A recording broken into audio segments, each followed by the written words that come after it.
And welcome to the DFS_PhD show for Thursday Night Football, week 4, I think.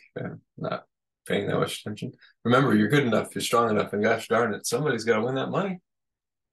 Technically true, happening every week. Could be us. Not going to be us if there's these huge chops. I'm not going to be in on a huge chop. You know the way I play it. I was very happy with last Thursday, even though I didn't win that much money. I had a pretty good setup, for last week. A lot of the calls we made, you know how the Bell call worked out. You guys know Juwan Jennings running every route. Wandale Robinson was out there. When he was out there, he was thrown to. We were happy with the overall distribution of lineups because I had 10 fully unique chances at $1 million last Thursday. If I get that again tomorrow, let's be excited. I had my max at 47,500 last week, but there was a ton of value. I'm not sure we're going to be able to do the same thing this week confidently.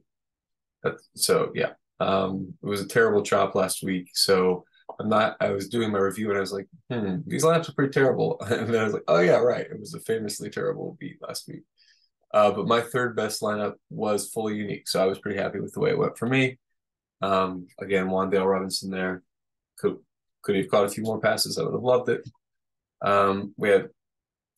This was my favorite. They would have won 550K though, because Ray McLeod at 2% was the WR2 by his on-field snap counts. It's too bad you don't get any snap count points. Okay, on to today's slate after a brief review of a frustrating long time ago. Oh wow, you still haven't built these. I prepped that like 10 minutes ago. So we'll see how long it takes it to finish building these while I mention the rules. Obviously, I don't really care what this is. I want to let it make some calls, but the calls that I have made are max 2 Detroit pass catchers, a.k.a. Josh Reynolds, Sam LaPorta, and Amon-Ra St. Brown. Max 2 Green Bay pass catchers. That's Christian Watson. He just got news he's in. Luke Musgrave and Romeo Dubes. I think people will be significantly off some of these other pass catchers for Green Bay with news that Watson is in. And while Watson is great and I've upped his value, oh yeah, so that's the other part of this. Okay, and the other part of this is what I'm trying to simulate is the situation where various guys are getting the touchdowns. And it's not the case that they can all get the touchdowns at once. And so what I'm doing is simulating what's the case where Amon-Ra St. Brown gets the touchdown variance? What's the case where Josh Reynolds gets a touchdown variance? Where Romeo Dubes catches a long one?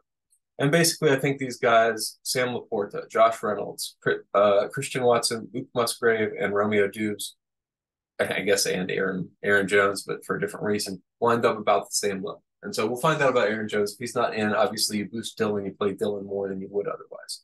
But we're assuming for the purposes of this video, Aaron Jones in, David Montgomery in, or you play Craig Reynolds a lot. Currently, even still, I think it's possible Craig Reynolds falls into the end zone for a touchdown after Montgomery goes down with the same injury we all know he's struggling with, or they just play 3 backs in general to protect him. And regardless, the ownership we're seeing for Craig Reynolds assuming he's active tomorrow, I don't think they would make him inactive. He was, I had to double check this just to make sure I wasn't going insane. He was out there in week 3. So, he was out there for 30% of the snaps. If Montgomery is out for sure, this points per 100 snap is too low. It'll go up for Craig. So, he'll get more points than he has in the past. That's exactly the situation you love to play a guy in. I probably want to get to almost none of them. Yeah, 11%. So that's like way more than most people. Still way more than I want. So this is if I were playing 150, last week I wound up playing 20. I'll probably wind up playing 20, but I want to give you guys a good granular look at what my exposures wind up being with a set of rules. And so yeah, there's one more important rule. I gave you all the group rules. The other rule is the geometric mean, no more than 20-ish. That's set to make it so that it doesn't choose a very common set of dudes. And then finally, we're leaving at least 1,000 on the table. I think, combination of rules wise should put us in the 100,000 or more category for every single lineup. So I'm looking for the big competition when I put in a lineup. I don't want to Not trying to win less than that. That's always been my rule since Haywood Highsmith, and it worked out then. So, yeah, and I mean, like, if Haywood Highsmith will only get you $100,000 when he wasn't for sure going to start, it's hard. It's hard to get unique on a showdown slate. So, don't necessarily go for that unless you like. If that's your whole goal, fine. I'm going for ROI, and so for ROI, it's kind of balancing. That's you say, what's the minimum you're happy walking away with, and you go over to, in case nobody's, maybe we have some new viewers. It's been a while. I haven't done this on the showdown or whatever, on the showdown, on the sim. Is reality a sim? No, on the video. So you calculate geometric mean with the size of the competition. So for the size of this competition, tomorrow. Don't show me Sunday. Okay, 176,470. I just told you that I want to win about $100,000. So I'll look at the payout structure, and I say, okay, the top three spots are 1.1. Looks like we get another one eventually, 70. Yeah, so 1.2 million. So 12. Because with 12 dupes, I can expect to win. And look at that, 20.2. It's exactly what I already had in there because they've been running the same showdown thing for a while. So it's been the right thing to do for a while. But just so you know, that's how you calculate geometric mean. It's the expected duplicates divided by the number total to the 1 over number of slots. So the number of different slots. In a showdown is 6. You would do it up here for classics, but it's like hockey or WNBA. It's rare where you have to calculate the geometric mean. Look at how high it is, 30. It's very high. So that's basically no constraint, and it's not useful to do. So yeah, that's the combination of rules that we wind up with. The other thing we have is constraints. Guys, I'm just not going to play. Guys that I am going to play. So yeah. The guys I've made available for captain on this slate are Emlyn Ross St. Brown, Jordan Love, Jared Goff, Jahmyr Gibbs. You can count these guys if they're in. Aaron Jones and David Montgomery.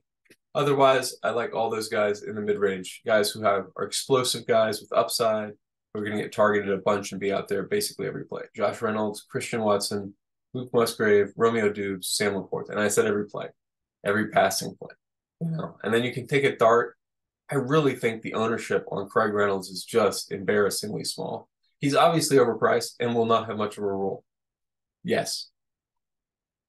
0.04% is just juicy. Like, I mean, at the captain, like, how unlikely is it that, Detroit gets a running back injury and Craig Reynolds winds up, I don't know, scoring 20 points or something. He doesn't even have to score 20 points. He scored 15 points at his price, winds up being optimal. So I've got that in me today. I've got the feeling of Craig Reynolds, but it's not a smart feeling. It's not coming from my brain. That's coming from my gut. So we'll filter that through a number of different iterations of brain power and see where we wind up. All right, so leverage, let's check. We're obviously not playing that much David Montgomery. I think he's a fine play if he plays, but 30% at most. Because it's like some of the games where they're playing from ahead, he gets there. Okay. 30% will be fine. Luke Musgrave. Yep. Musgrave, Reynolds. Yep. Jordan Love, Watson.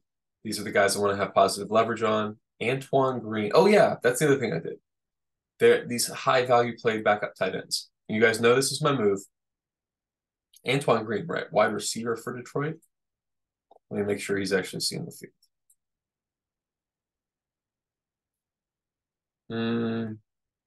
Don't know if I can do that. Antoine, how many snaps you got last week?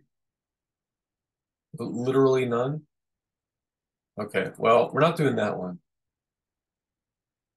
Okay, the previous week saw 7 snaps, made a catch or something. Very speculative to go to Antoine or Marvin Jones Jr. Khalif's probably as far down on the wide receiver depth chart as I'm going to take a dart. But backup tight ends, specifically Josiah Deguara. Now we'll do a fun little exercise. You know about Musgrave. Everybody talk about Musgrave. So how many snaps do you think Deguara is getting? What percentage of snaps? Probably like 20, 10. Musgrave the only guy out there? No, they're running 2 tight end sets a lot. These are adding up to 83 plus. No, 112. They're not running that many 2 tight end sets. Deguara is just playing over Musgrave 20% of the time. So that's the 20. That's what we were just thinking. But my point is, hasn't caught anything yet. We're in we got 3 games under our belt. He's getting 30% of the snaps. No catches yet. Nothing. He's got like 2 catches for one. He's averaging -1 air yards. I looked this up earlier.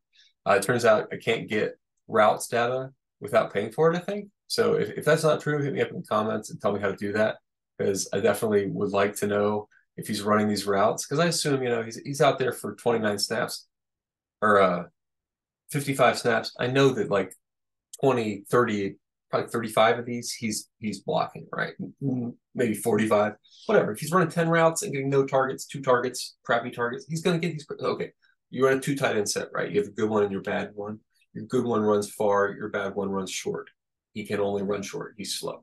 That's the general how those go. But those are tight end, those are goal line sets. So like, yeah, he might get 1 yard, but it's a touchdown yard, right? So that's why I'm so much on backup tight ends for slates like this, because Deguara 7% owned at the min price is just so juicy to me compared to Antoine Green might not see the field. So I'm unclicking Antoine Green now with what's the word for when you're very confident in something? With prejudice. Unclicking Antoine Green, and all of my shares of min price thing are going to be on Deguara. 10% apparently is what all of mine means, but nonetheless, making a stand on Deguara, for sure going to have a piece. He's my min price pick. Yeah, let's see. What do we got for captain? By the volume, Josh Reynolds. I'm on Josh Reynolds today. He's getting the snaps. I think basically like people are just okay. Amon-Ra St. Brown is great, but he's not the only wide receiver. Like, who's the other wide receivers? Snap percent. Josh Reynolds got more snaps. What? Okay, so let's go to all the weeks, right? Yeah, I still have. That's just 1 week. Is it true the whole season? No. Okay. It hasn't been true the whole season. Was he hurt a game, I guess? Yeah. Only Khalif Raymond and Amon-Ra St. Brown played every game. Josh Reynolds, what happened then? Is he hurt? He did. Oh, yeah, healthy. Disappears. Failed to log, catch, or target. Okay, so he had a groin injury. Well, what about his snaps? That's what I'm confused about. We were just looking at the snaps for, like, it doesn't even register that as a game for him? Yeah, right? Like, snaps were 0. So, like, you can't, don't say that, You know what I mean? Like, don't say that he disappeared in week 3 win or whatever, when he literally disappeared. So, I'm less worried about it if he for real didn't play any snaps. I'm gonna keep investigating this, because if he was if he didn't play any snaps, I'm not worried about it. If he did play snaps, and sorry, let me think about it. I'm more worried about it if he did or didn't play last week. Either way, I'm not worried about it. Either way, in DFS, you have to have a short memory, and with long weeks in football, people get stuck on stuff. So I think this will be accurate. 30% seems a bit high. I probably don't wind up running 6 milli makers with Josh Reynolds captain. That seems a bit aggressive, but I think I definitely will make the argument that at 2% captain, he's the best deal, best leverage of all these guys. Musgrave maybe second best leverage in terms of people who are, and Watson, I don't think that's going to stay. I don't think 4% will stick now that there's Newsies in. I think it'll probably go closer to 8 or 10% a captain. People are going to want to play him. He's a shiny new toy.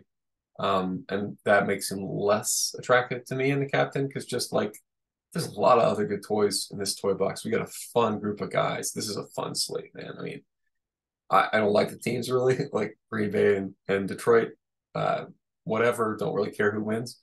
But I'm like, Dubes, Gibbs, LaPorta, Musgrave, Amon-Ra St. Brown, even Josh Reynolds, Christian Watson. We got like 8 amazing explosive players here on the slate. So hope you're as excited for it as I am. And I don't really. Let's see if I got any deep bench takes for flex. I don't think I have any more deep bench takes that I haven't talked about.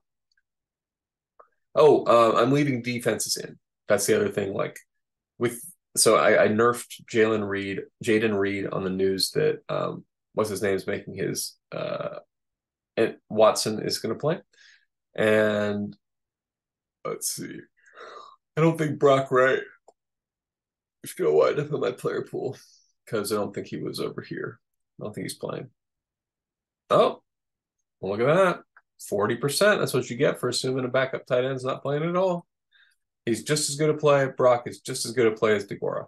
So whatever I said for Deguara earlier goes for Brock. Okay, what do I got Deguara at? Now I got to make sure I actually am projecting them the same. Deguara and Brock. We got 1.3 for Deguara. Oh, we got Brock at 1.4. That's fine. Yep, and both of them are better than Antoine Green. I still definitely prefer. I mean, Deguara is a quarter the price, so he's obviously the preferred option. But whatever, Brock's fine. Could fall into the end zone. Same argument applies for Josiah that applies for Brock. I don't think he played Torrey at 7%. He's off the table, and MJJ at 10%. Given their weird usage and being at 2,000, that's tough to get to. 10%, man. You know what I mean? Like Dontavion Wicks at that price with the new guy in is also off the table for me. So yeah, that's basically. I think I've talked about all the guys. Kickers are always fine for leverage. You know, I'm playing some Craig Reynolds, but I don't recommend it. That's just I got a gut feeling that they don't want to play Jahmyr Gibbs as much as y'all think they want to play Jahmyr Gibbs, and they do want to play Craig Reynolds. Somebody on that team wants to play Craig Reynolds. I don't know who it is, but he's out there and he's going to make people upset. And at this ownership, you got to have a piece, man. What was it again for flex? He's very low. 0.1%. Get out of town, man. That's awesome. So definitely gonna wind up with some pieces of that because that gets you unique with one guy, right? You get a captain that's like less than 10%, one other guy at 1%, and you're looking pretty good, right? And you leave like 1,000 on the table. Boom. There's the what a recipe to make a unique millionaire lineup. All right, so wishing you guys doesn't have to be unique, but a high ROI day tomorrow. Let's one of us win a few $100,000 and have a good one. And yeah, because that is the best part about DFS, man. Somebody does have to win. One of us dudes can't be affiliated with DraftKings. They double check that, man. You can't be an insider. They for real. They're double checking that I'm just some random dude on the internet when I win this money before they pay it out. So remember, you're good enough, you're strong enough, and gosh darn it, somebody's got to win that money. And it really sometimes is us.